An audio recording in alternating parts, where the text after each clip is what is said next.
We'll get you rolling through the morning here in America's Morning Headquarters. Indeed. As we roll through this Monday, hopefully you had a good weekend as we work our way through this week. Lots to follow here for us. Of course, I think one of the big stories is going to be just how hot it is going to be for a... We'll look here in Philadelphia. We'll take you out to Independence Hall.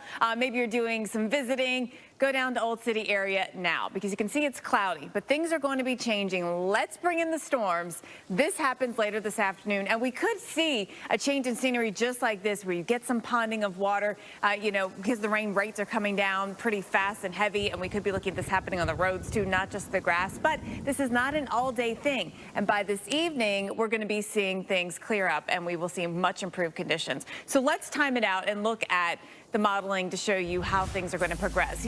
Thunderstorms are sometimes tough to, get exactly when they're going to pop, but we can give you a time reference because this is 2 o'clock this afternoon, and until then, you're not likely to have much activity. Then we start to get into a few showers. Some of them could be stronger, severe. Once we get a little beyond this, they might start off here as something perhaps not too much of a big deal, but by 4 o'clock, look what's coming blasting in. Thunderstorms, these are the ones that could bring severe weather, damaging winds, hail, that isolated tornado risk that Alex talked about, all a problem. This is 5 o'clock. Thunderstorms blasting through at the rush hour. The Schuylkill Expressway will be a mess. You know how it is. And then by 7 o'clock, though, already this is heading out, and things will be calming down for the evening. So that's when we do get some improvement. Let's go down to D.C. We'll get a few more showers early on, but again, those are not the ones to worry about.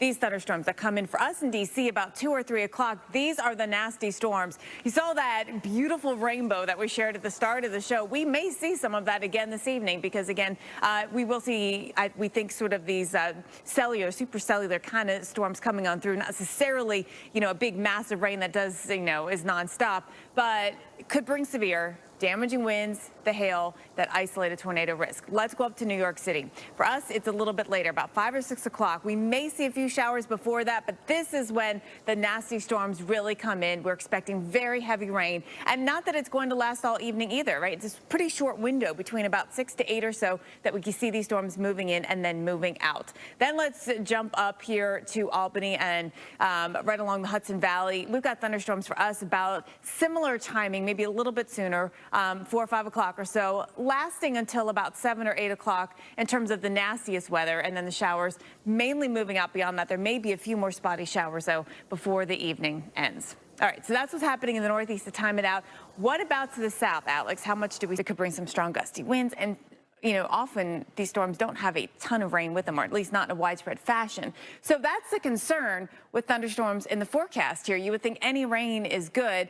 And yes, rain is definitely a good thing where we're so dry from eastern Colorado down through eastern New Mexico and West Texas. We have some in the forecast. This comes in this evening. You can see some showers out there. So this is, like 7, 8, 9 o'clock or so. We get some showers popping. Watching the possibility of these, though, to not necessarily bring a ton of moisture and definitely bring the risk for lightning and some strong downdraft winds that come out of these thunderstorms. So we do have the red flag warnings that are up, southern Colorado, northern New Mexico, and then West Texas. And then a fire weather watch just to the east of there, Lubbock and Point southward.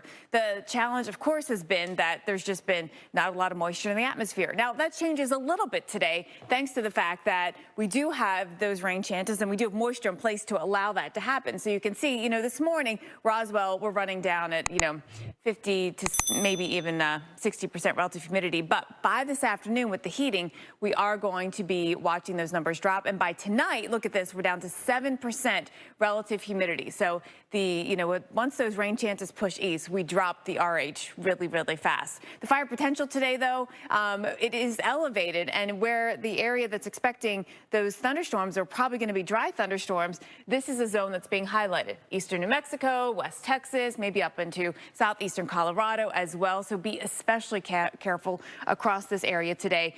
One of the challenges with the chance of storms is that they do bring down some strong gusty winds, sometimes without rain, and that can really change fire behavior if there are existing fires. It can stoke new fires, so that's the challenge there. With these dry lightning type thunderstorms, where you do have, if you have a low cloud base, you can get some of that rain to reach to the ground. But if you have a high cloud base in a low humidity atmosphere like we have here in the Southwest, then the rain, it's up there, but it evaporates before it hits the ground. And that's why you don't get a lot of rain out of these. And so that's, the lightning is still there, and that can still be cloud to ground.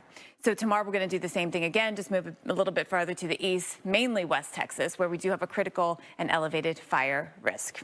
All right, Alex, so this, of course, will be a story we'll talk about today, later this morning. We've got folks from Colorado to talk about what they're doing to plan for this year's fire season. Which is expected to be, which has already been crazy, even just a crazy one all around out there. Speaking of crazy, how crazy was the moon?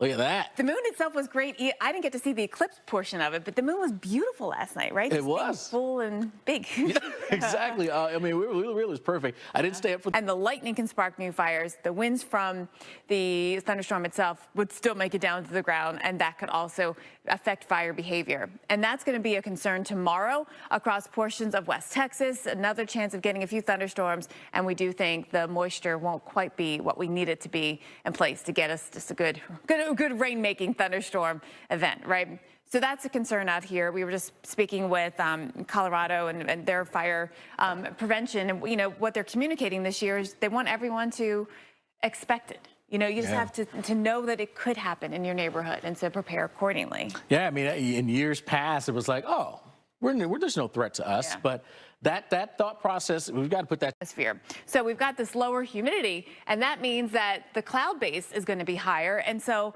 the rain just evaporates into the dry atmosphere before it reaches the ground, and you don't often get a lot out of that. That kind of situation could set up tomorrow with dry thunderstorm potential across the Panhandle, including Amarillo and Lubbock, and then southward here into Fort Stockton and maybe even San Angelo. So that's where we do have a critical fire risk for tomorrow. And this has been a conversation